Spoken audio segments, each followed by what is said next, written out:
Welcome back to the channel, everybody. I hope you're all doing well. Hopefully you've been able to get out, play with your cars, boats, trains, planes, automobiles of some kind, quads, motorcycles, and enjoy the summer.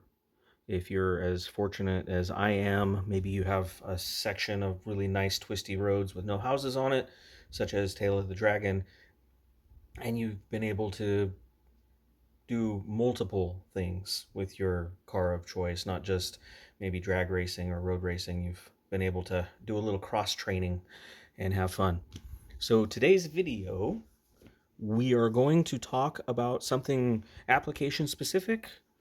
One of our subscribers at Leroy GTR asked how I would come up with a timing map for an RB26, which is a great question.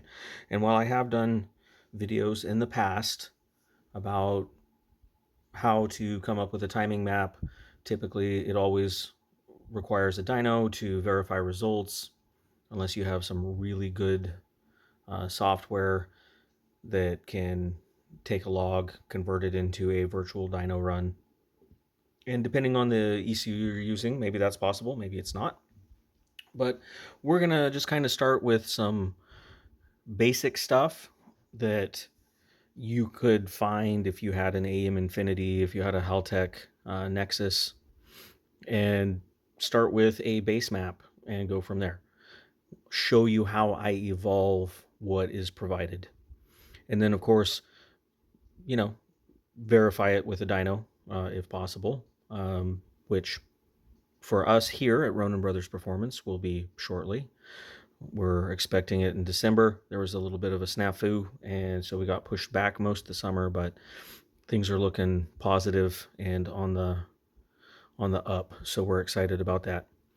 There's lots of dynos in the world, though, so go find one if you want to play with timing. I strongly suggest, if you're going to do it, make sure you have access to a dyno. Alrighty, let's get to a stock map, quote unquote stock off-the-shelf map from Haltech, what they've come up with as a starting point. Keep in mind, all of these are going to be starting points. I'm not trying to throw anybody under the bus. I'm just saying this is what they start with. How they came up with that is not something I'm privy to, but these are just starting points. So we're not talking about anybody's skills or anything like that. And you're going to see that it really depends what ECU you are on, as well as the cam and crank trigger. So anyway, let's move forward and look at a stock map on a Haltech. So as you can see, we have a timing map here in Haltech NSP. I'm going to move over just a little bit. It's very basic. This is not what their stock map looks like. They have it scaled out to 10,000 RPM and more boost. I did this for sake of discussion and talking about what we see. So some of the first things that I see are blocky timing right here from 55 to 8,000, showing us that maybe that's just what they were able to log out of a stock ECU and decode stock maps from a chip back in the day. Like I said, it's anybody's guess where those numbers came from. But anytime you see something like that, it kind of shows you that there was probably more on the table. And it doesn't matter what car it is. If you see a base map like this, you're likely seeing that there's going to be more out the top that you could add. The reason I say that is you can see that you have a really nice curve here moving downwards, 5,000 to 2,000. Not that you're going to make 14 pounds at 2,000, but you can see it's a nice linear increase. Then all of a sudden it hits a plateau. So keeping that in mind, your base map is going to look different depending on the ECU. And I'm only going to cover 2 ECUs here today just because of ease. ECU Master is going to look different than a Motec. Motec's going to look different than the Haltech. Haltech's going to look different than the Infinity, which you'll see. Infinities are going the way of the dinosaur, so you may or may not see those as much as a Haltech or a Motec, but it is an ECU that's still serviceable and in existence, right?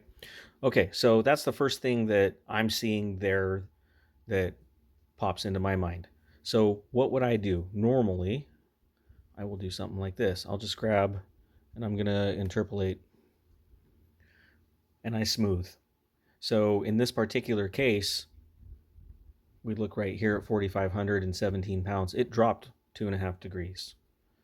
We'll bring that back real quick. So as you can see, it was 18. And now that spot is 15.4. So that's the first step that I will take. Your methods may vary and your results may vary, but the reason I do that is it's always safer to go low, unless you have a exhaust manifold that's made out of tin foil and the EGT just melts it down the first go. You're not going to blow a motor up by taking timing out. And if you've done that, interesting, I would like to talk to you. Let's arrange an email chain and phone call, because I'd like to see a motor that broke by taking a few degrees out. Obviously, if you got radical, sure, anything's possible. I'm not going to sit here and talk about that. The main thing that this all hinges on, like any time you do a standalone, is making sure that your base timing is synced. That 0 is 0, 10 is 10, that part has been done. So in this case, this particular car where this base map came from was a stock trigger R33, which is different than an R32, which is different than an R34. The CAS is interchangeable, but they are different. And then obviously there are aftermarket options now you could get from PRP and MazWorks, and you can really change it. The sky's the limit. If you want a 36 -2 or a 60 -2 crank trigger, you could do that. You can do Hall effect, cam sensor single, where instead of being a combined unit, how it is factory, it's going to be separated more what people would call OBD2 style. So you have two separate sensors. A lot of reason to do that. It helps eliminate timing drift. It just makes it more accurate.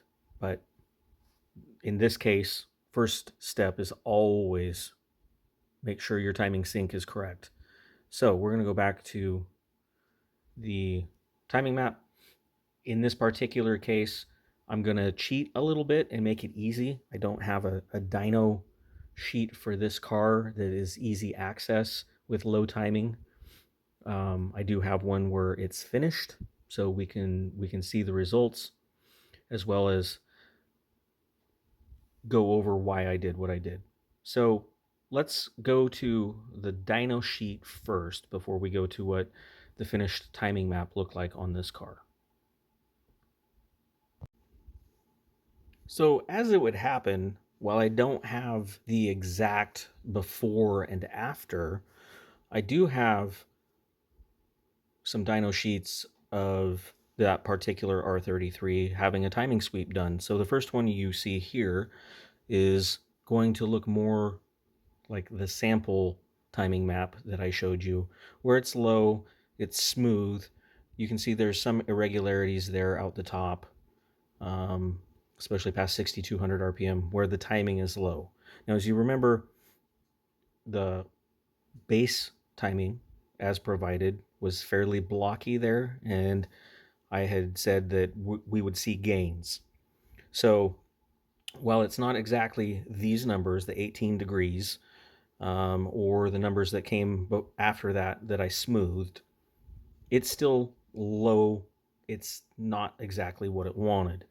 So in this particular case, as I would normally do, and even though this particular car was almost a year ago, 9/17/2024, as it would appear, I gave it 2 degrees.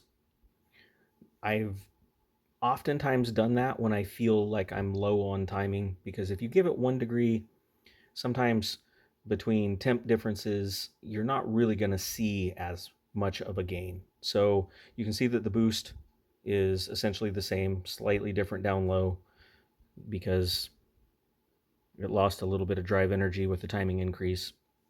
But you can see that that started down low. It didn't necessarily change the power, but it did lower the boost. So if we had increased the boost, or were capable of doing that at 3,500 to 4,000, we would see gains there, not just from 4,000 and up. This car was a Pulsar single turbo conversion. I can't tell you exactly which one. I don't remember that.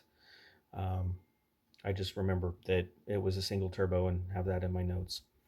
But we can see that there's been significant gains in that 2 degrees, 30 horsepower. So it was on the low side of the term I use, combustion stability.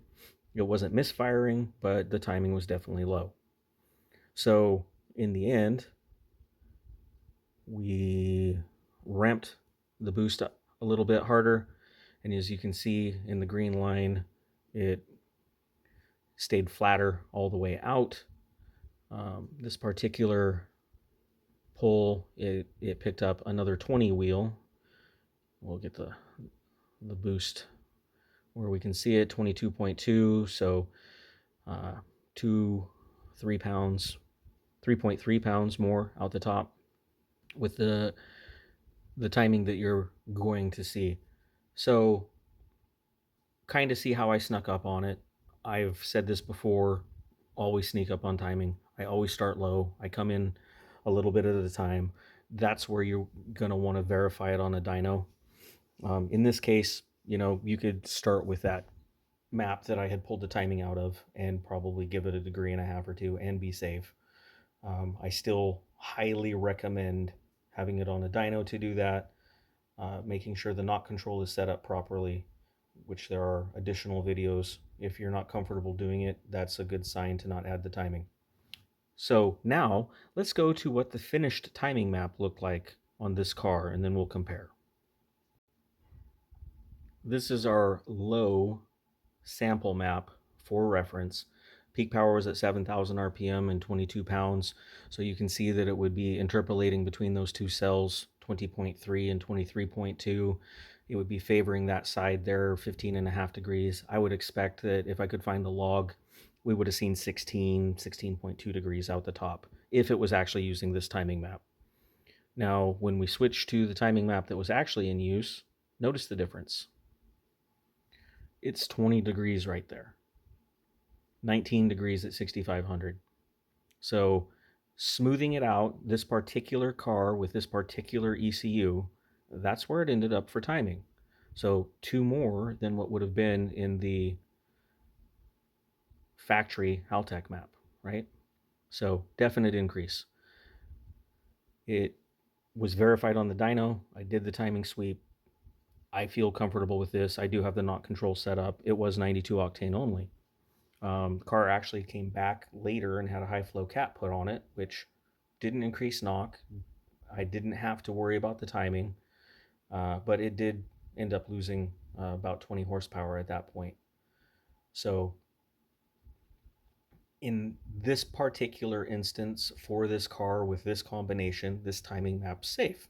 So now let's switch and see what a infinity base timing map for an R32 looks like, only because I have 2 good comparisons for that. Again, not necessarily apples to apples, because they do use different style cam and crank sensors, and in this case it shows the difference in the ECUs. So let's switch to the Infinity real fast. Highlighting the same area, we can see that this base map definitely starts off with fairly low timing. It would be about 14.5 degrees, 14.3 degrees, tracing up 7,000 and then straight across towards the 23.2, 20.3. We can see that their base timing map is pretty low for this particular application. Again, different ECU, different timing sync, different age of crank pulley, timing cover. There are a few considerations that we have to make why this number is going to drift. So when you go to do your base timing, making sure that everything is as clearly marked as possible, that you've taken the time to TDC the motor and double check your timing marks to verify that something hasn't drifted. Very important to do as well, because that sets the tone for the entire tune. If you're off 2 degrees low, your timing map is going to have 2 more degrees in it. If unfortunately somehow you got 5 degrees too much, you might have a timing map that works for that car, but your numbers could be 5 degrees less than this. So making sure base timing is set and accurate, very, very important anytime we're doing any tuning. Can't stress that enough. Now I'm going to go to a finished map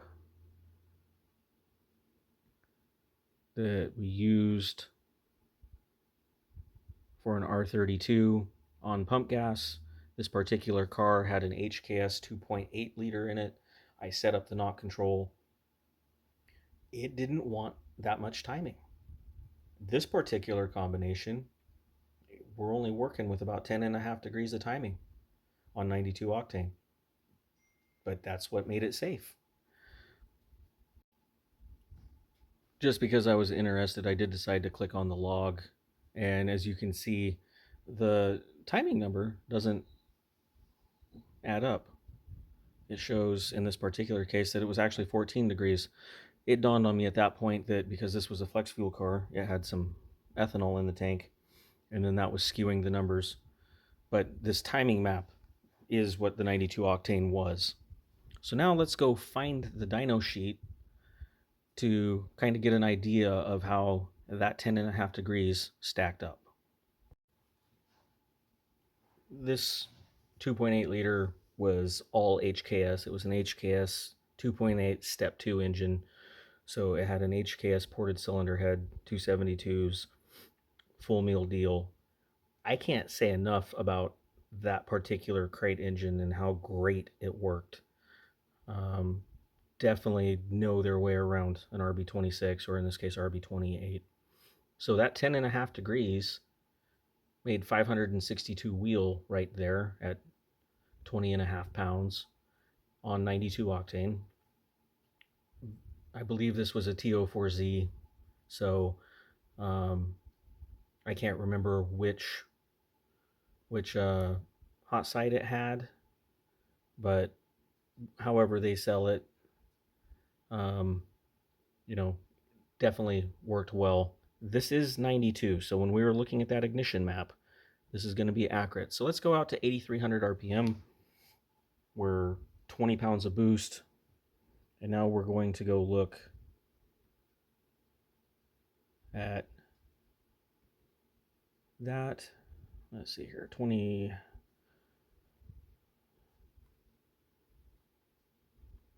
So we are probably about 12 degrees, 12.1 degrees. Let me move up so you guys can see that too. So again, very different numbers from the Haltech, but also very different results on a different ECU. Now, some of this is going to change because of things like how the cylinder head works, how the combustion chamber's been reworked. But in this particular case, the car didn't need much timing to really excel. So while it might seem a little confusing on numbers, just remember my first step in an RB is identifying what ECU you're using or going to use. Look at the base map, see if how complete that base map appears to be. Keep in mind, most likely it's going to be for a stock turbo. Nobody is going to try all these combos to come up with a base map for you. They're just going to lowest common denominator. Start with it smoothed. Step 2, make sure that you are starting low to make it effective. for the RPM range you're going to run into. As you can see, this is scaled out way higher than the motor went, but that's just because that's how the infinity map works, unless I remove the columns. But make sure that you do timing sweeps. If you know how to read spark plugs, very carefully do that.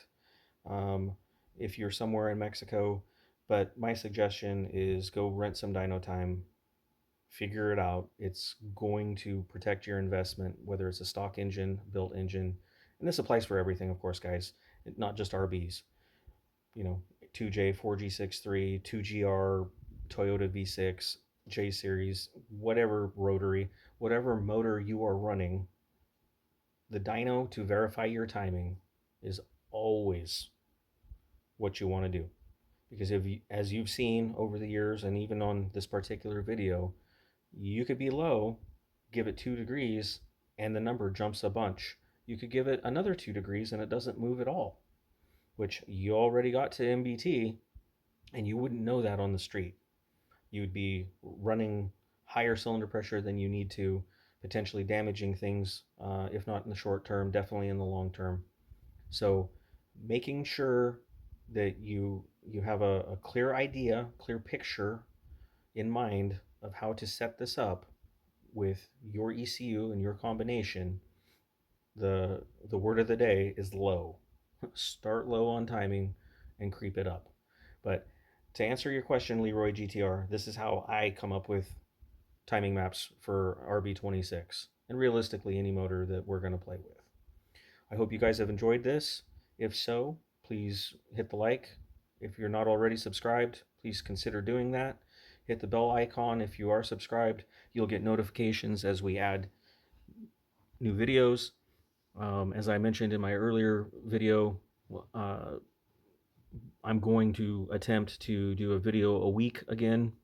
My lifestyle has changed a little bit. I have more free time, so Saturdays and Sundays getting a video out shouldn't be as much of a challenge.